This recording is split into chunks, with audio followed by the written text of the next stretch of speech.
शनि का राशि परिवर्तन एक महत्वपूर्ण ज्योतिषीय घटना है, खासकर धनु राशि और धनु लग्न वालों के लिए। 29 मार्च 2025 की रात 9:46 शनि देव अपनी मूल त्रिकोण राशि कुंभ को छोड़कर देवगुरु बृहस्पति की राशि मीन में प्रवेश करेंगे। यह परिवर्तन महज एक गोचर नहीं, बल्कि एक महापरिवर्तन होगा जो आगामी 2.5 वर्षों में बड़े प्रभाव डालेगा। यह बदलाव जीवन के कई पहलुओं को छुएगा। कुछ लोगों के लिए शुभ संकेत लेकर आएगा, तो कुछ के लिए यह चुनौतियों भरा समय हो सकता है। कई लोग पहले से ही इसके प्रभावों को महसूस कर रहे हैं। कहीं यह संघर्ष और चिंताओं को जन्म दे रहा है, तो कहीं नई संभावनाओं के द्वार खोल रहा है।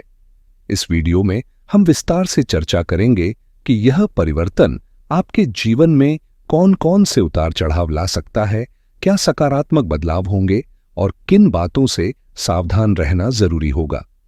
यह वीडियो बेहद खास होने वाली है, क्योंकि इसमें पूरे 2.5 वर्षों तक शनि के प्रभावों की विस्तृत चर्चा की जाएगी। स्वाभाविक रूप से यह थोड़ा लंबा हो सकता है, लेकिन अधूरी जानकारी आपको भ्रमित कर सकती है, इसलिए इसे पूरा देखना बेहद जरूरी है। अब बात करें 29 मार्च 2025 के महापरिवर्तन की, तो इस दिन शनिदेव मीन राशि में प्रवेश करेंगे और खास बात यह है कि इस गोचर के दौरान मीन राशि में कुल 6 ग्रहों का संयोग बनेगा। सूर्य, चंद्रमा, बुध, शुक्र, शनि और राहु, ये सभी ग्रह एक साथ मीन राशि में मौजूद रहेंगे, जिससे षटग्रही योग की अत्यंत दुर्लभ स्थिति बनेगी। इसके अलावा यह परिवर्तन रात्रि में होगा, जब शनिदेव अपनी पूरी शक्ति में रहते हैं, और संयोग से इस दिन अमावस्या भी होगी, जिससे इसका प्रभाव और अधिक गहरा हो सकता है।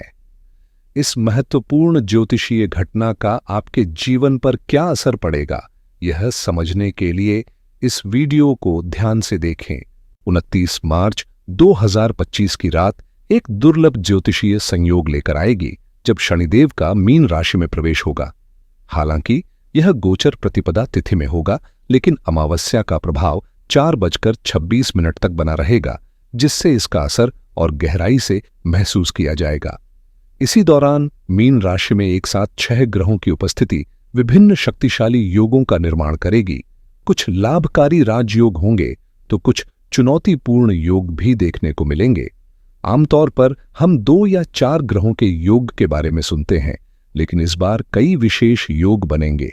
सूर्य और चंद्रमा के संयोग से अमावस्या योग बनेगा। सूर्य और बुध के मिलन से बुधादित्य योग का निर्माण होगा, जबकि सूर्य और शुक्र का साथ एक दिव्य वैभव योग को जन्म देगा। इन ग्रहों के संयोजन से जीवन के विभिन्न क्षेत्रों पर गहरा प्रभाव पड़ेगा। कुछ लोगों के लिए यह अवसरों का द्वार खोलेगा, तो कुछ को विशेष सावधानी बरतने की जरूरत होगी। आगे इस वीडियो में हम इन योगों के प्रभाव को विस्तार से समझेंगे और जानेंगे कि किन उपायों से इनका संतुलन बनाया जा सकता है। 29 मार्च 2025 की इस महत्वपूर्ण रात में जब शनिदेव मीन राशि में प्रवेश करेंगे, तब एक के बाद एक कई प्रभावशाली योग बनेंगे, जिनका असर व्यापक होगा। सूर्य और शनि के संयोग से संघर्ष योग की उत्पत्ति होगी, जो जीवन में चुनौतियों को बढ़ा सकता है, जबकि सूर्य और राहु के मिलन से ग्रहण योग बनेगा, जो मानसिक तनाव और भ्रम की स्थिति ला सकता है। इसी तरह चंद्रमा जब बुध के साथ होंगे, तो निपुण योग का निर्माण होगा, जो बुद्धिमत्ता और तार्किक क्षमता को प्रबल करेगा। और जब चंद्रमा शुक्र के साथ आएंगे, तो कलानिधि योग बनेगा, जो सौंदर्य, कला और वैभव में वृद्धि का संकेत देगा। चंद्रमा और शनि का संयोग विष योग बनाएगा, जिससे मानसिक अस्थिरता या अवसाद जैसी स्थितियां पैदा हो सकती हैं, जबकि चंद्रमा और राहु के साथ आने से दूसरा ग्रहण योग बनेगा। यानी इस दिन सूर्य और चंद्रमा दोनों से ग्रहण योग का निर्माण होगा, और संयोग से इसी दिन एक वास्तविक ग्रहण भी घटित होगा, जिससे इसका प्रभाव और अधिक गहरा हो जाएगा। जब हम इन सभी कारकों को एक साथ देखते हैं, अमावस्या, ग्रहण, शनि का परिवर्तन और 6 ग्रहों की उपस्थिति, तो यह स्पष्ट होता है कि यह दिन सामान्य नहीं होगा। इसके अलावा बुध और शुक्र के मेल से लक्ष्मी नारायण योग बनेगा, जो समृद्धि और सौभाग्य को बढ़ाने वाला रहेगा। आगे इस वीडियो में हम इन सभी योगों के प्रभावों को विस्तार से समझेंगे और जानेंगे कि इस विशेष संयोग का हमारे जीवन पर क्या प्रभाव पड़ेगा। जब बुध और शनि एक साथ होंगे तो व्यापार योग का निर्माण होगा, जो व्यवसाय और वाणिज्यिक गतिविधियों को प्रभावित करेगा। वहीं बुध और राहु का संयोग जड़त्व योग या जड़ बुद्धि योग बनाएगा, जिससे निर्णय लेने की क्षमता कमजोर हो सकती है। शुक्र और शनि के मेल से सुंदर भार्या योग बनेगा, जो विवाह और दाम्पत्य जीवन पर असर डालेगा, जबकि शुक्र और राहु का संयोग लंपट योग का निर्माण करेगा, जो भौतिक इच्छाओं को बढ़ावा दे सकता है। इसके अलावा शनि और राहु की युति से बनने वाला श्रापित योग, जिसे पिशाच योग के नाम से भी जाना जाता है, जीवन में अप्रत्याशित बाधाओं को जन्म दे सकता है। कुल मिलाकर इस गोचर के दौरान लगभग 15 प्रमुख योग बनेंगे, जो अपने आप में एक दुर्लभ ज्योतिषीय घटना है। यदि हम पिछले 100-200 वर्षों के गोचर विश्लेषण पर नजर डालें तो ऐसी स्थिति अत्यंत विरल पाई जाती है। इस बार षटग्रही योग के साथ इतने शक्तिशाली योगों का निर्माण होगा, जिससे जीवन के विभिन्न क्षेत्रों में व्यापक प्रभाव देखने को मिलेगा। इन सभी कारकों को ध्यान में रखते हुए यह समझना महत्वपूर्ण है कि इस परिवर्तन के पीछे छिपे संकेतों को कैसे पहचाना जाए और इनका प्रभाव किस तरह से हमारे जीवन में परिलक्षित हो सकता है। यह एक अत्यंत महत्वपूर्ण ज्योतिषीय संयोग है। एक ही समय में इतने सारे योगों का निर्माण, ग्रहों की जटिल स्थितियां, ग्रहण का प्रभाव और अमावस्या का संयोग, सब कुछ एक साथ घटित हो रहा है। लेकिन यहां एक और विचारणीय बिंदु यह भी है कि ये योग तो अपनी जगह पर बनेंगे, परंतु शनिदेव की चाल विशेष रूप से ध्यान देने योग्य होगी। जब शनि कुंभ राशि में गोचर कर रहे थे तब वे आपके तृतीय भाव में स्थित थे, लेकिन अब जैसे ही मीन राशि में प्रवेश करेंगे वे चतुर्थ भाव में गोचर करने लगेंगे, जिससे ढैया का प्रभाव प्रारंभ हो जाएगा। यह आगामी 2.5 वर्षों के लिए आपके जीवन में एक महत्वपूर्ण परिवर्तन लेकर आएगा। यदि हम पीछे मुड़कर देखें तो यह समझना जरूरी है कि बीते 2.5 वर्षों में शनि के प्रभाव ने आपके जीवन को किस प्रकार प्रभावित किया। एक संक्षिप्त समीक्षा करेंगे कि पिछली अवधि में कौन कौन सी घटनाएं घटीं और उनसे क्या सीखा जा सकता है। इससे आपको यह अंदाजा हो जाएगा कि आगे क्या संभावनाएं बन सकती हैं और किस प्रकार की परिस्थितियों का सामना करना पड़ सकता है। जब शनि तृतीय भाव में थे तो उन्होंने आपके परिश्रम, संचार, आत्मविश्वास और छोटे भाई बहनों से जुड़े मामलों पर प्रभाव डाला। अब जैसे ही वे चतुर्थ भाव में प्रवेश करेंगे, पारिवारिक जीवन, मानसिक शांति, संपत्ति और सुख सुविधाओं से जुड़े मुद्दे प्रमुख रहेंगे। इस परिवर्तन के संकेतों को समझना जरूरी है ताकि आप पहले से ही आने वाले समय के लिए मानसिक और व्यावहारिक रूप से तैयार रह सकें। जब शनि कुंभ राशि में गोचर कर रहे थे तब जीवन में जोश और ऊर्जा की कोई कमी नहीं थी। परीक्षा प्रतियोगिता की तैयारी कर रहे लोगों को सफलता के अवसर मिले। खेल कूद और शारीरिक गतिविधियों से जुड़े लोगों ने भी शानदार प्रदर्शन किया।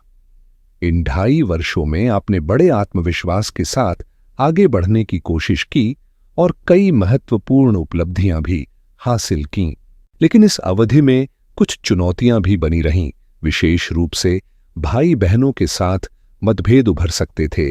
संतान को लेकर चिंता बनी रह सकती थी, चाहे वह संतान प्राप्ति से जुड़ी हो या फिर संतान के व्यवहार को लेकर।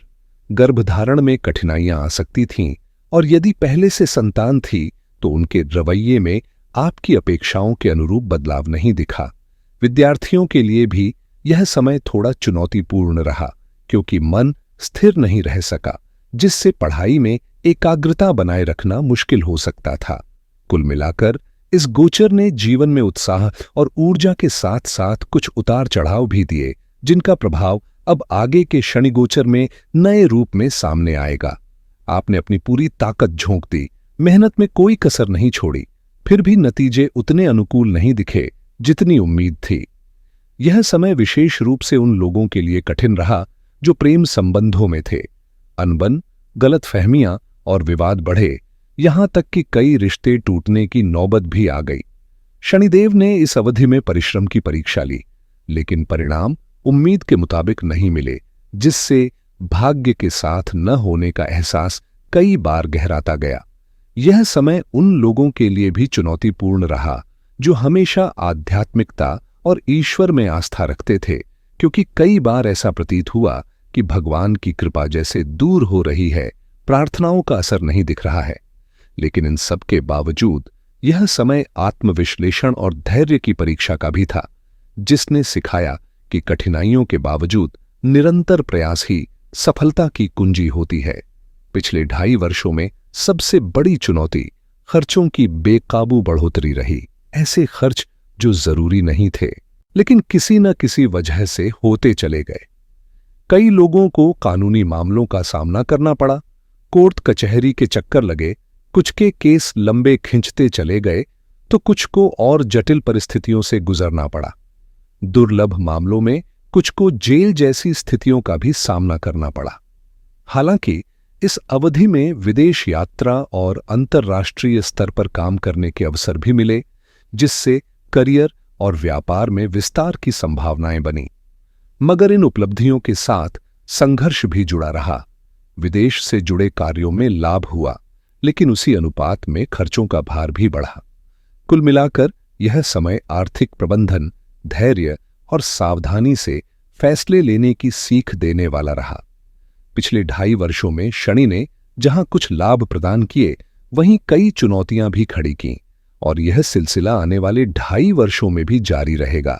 लेकिन इस बार ढैया का प्रभाव भी स्पष्ट रूप से महसूस होगा। इस अवधि में पारिवारिक रिश्तों में उतार चढ़ाव देखने को मिल सकते हैं। खासकर माता पिता के साथ मतभेद उभर सकते हैं या उनके स्वास्थ्य को लेकर चिंता बढ़ सकती है।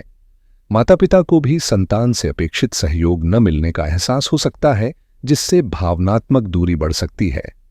इस समय का सबसे महत्वपूर्ण सबक यही रहेगा कि अपनों की देखभाल और सेवा को प्राथमिकता दी जाए। खासकर बुजुर्गों का सम्मान और उनका ख्याल रखना अनिवार्य होगा। इसके अलावा खुद के स्वास्थ्य पर भी विशेष ध्यान देना जरूरी होगा, विशेष रूप से उन लोगों के लिए जो हृदय संबंधी समस्याओं से जूझ रहे हैं। सतर्कता और संतुलन से काम लेंगे तो आने वाले समय को अधिक सहज बना सकते हैं। आने वाले 2.5 वर्षों में आपका स्वास्थ्य सबसे महत्वपूर्ण पहलू रहेगा, इसलिए खान पान में संतुलन बनाए रखना बेहद जरूरी होगा। माता पिता के स्वास्थ्य का ख्याल रखना तो अनिवार्य है ही, लेकिन खुद की सेहत पर भी विशेष ध्यान दें, क्योंकि यही आपकी ऊर्जा और सफलता की नींव होगी। इस दौरान छोटी छोटी स्वास्थ्य समस्याएं भी बाधा बन सकती हैं, इसलिए नियमित रूप से योग और प्राणायाम को अपनी दिनचर्या में शामिल करें। यह कोई मुश्किल काम नहीं है, बस थोड़ी जागरूकता और अनुशासन की जरूरत होगी। समझदारी इसी में है कि आप अपनी डाइट को पौष्टिक और संतुलित रखें। यह जानें कि कौन से खाद्य पदार्थ आपके लिए फायदेमंद हैं और किन्हें सीमित करना चाहिए। इसके अलावा इस अवधि में शत्रु बढ़ सकते हैं, लेकिन उनकी चालों में उलझने के बजाय धैर्य और समझदारी से काम लें। बेवजह के टकराव से बचें और अपनी ऊर्जा को सही दिशा में लगाएं, ताकि यह समय आपके लिए सकारात्मक बदलाव लेकर आए। आने वाले 2.5 वर्षों में शत्रुओं की बाधाएं आपके सामने आ सकती हैं। कुछ खुलकर विरोध करेंगे तो कुछ गुप्त रूप से आपके खिलाफ कार्य करेंगे, लेकिन घबराने की जरूरत नहीं है, क्योंकि समय के साथ ये चुनौतियां स्वतः ही समाप्त हो जाएंगी। आपको बस यह सुनिश्चित करना है कि अपनी ऊर्जा नकारात्मक चीजों में व्यर्थ न करें, बल्कि पूरी तरह से अपने कार्य और लक्ष्य पर केंद्रित रहें। इसके अलावा कर्ज या लोन से पूरी तरह बचने की कोशिश करें, चाहे वह उधार लेना हो या देना।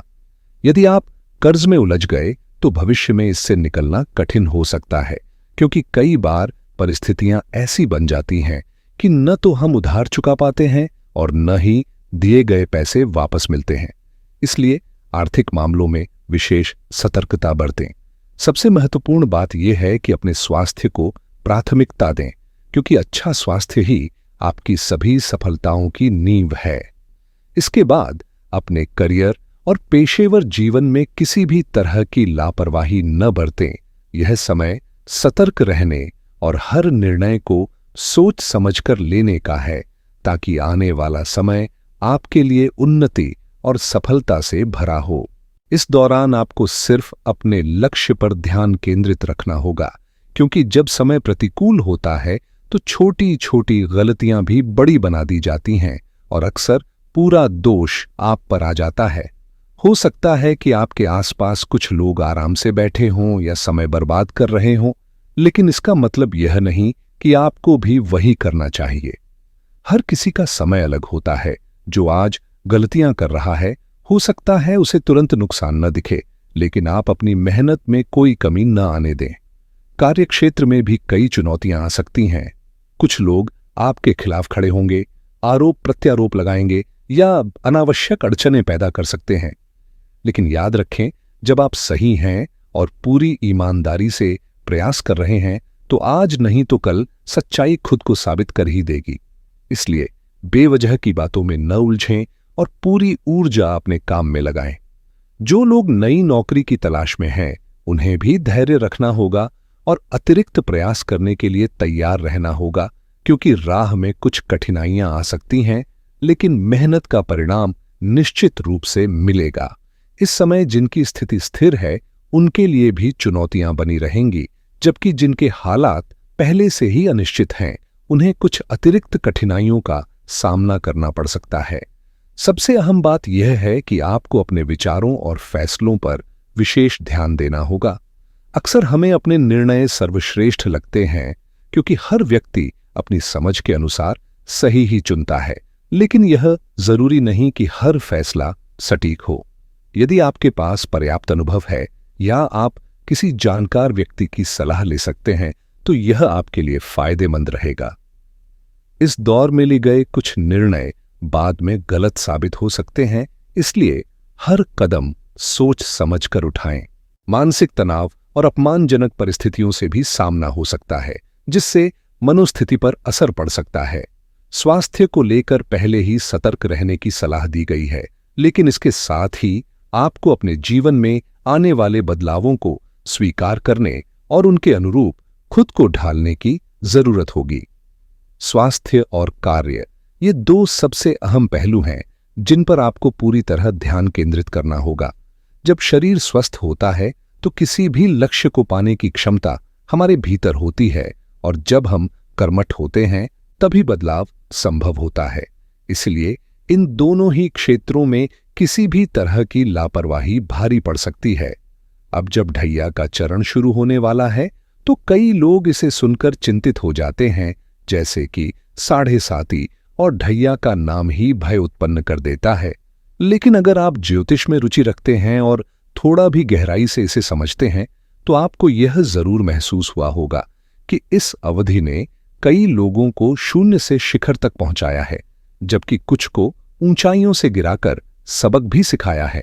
यह समय बदलाव का होता है, एक ऐसा दौर जो व्यक्ति के जीवन की दिशा ही बदल सकता है, उसे पूरी तरह से नया आकार दे सकता है। यह समय हमें सिखाता है कि असली अपना कौन है और पराया कौन, और यही जीवन का सबसे बड़ा सबक होता है।